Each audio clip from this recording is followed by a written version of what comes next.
قرآن پاک کے اندر اللہ رب العالمین نے ایک پوری سورۃ النساء، نساء جس کا معنی ہے عورتیں، یعنی عورتوں سے متعلق بھی حقوق بیان فرمائے ہیں۔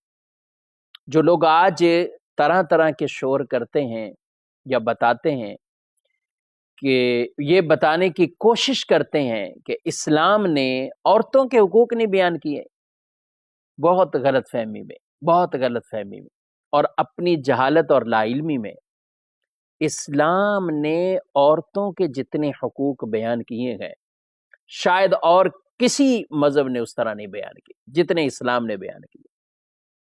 عورتوں کے حوالے سے ان کے بیٹیاں پیدا ہوں اس پر اسلام انہیں خوشخبریاں اور بشارتیں عطا فرما رہا۔ ان بیٹیوں کی پرورش کرنے والے کو جنت کی بشارتیں ہیں، جہنم سے چھٹکارے کی بشارتیں ہیں۔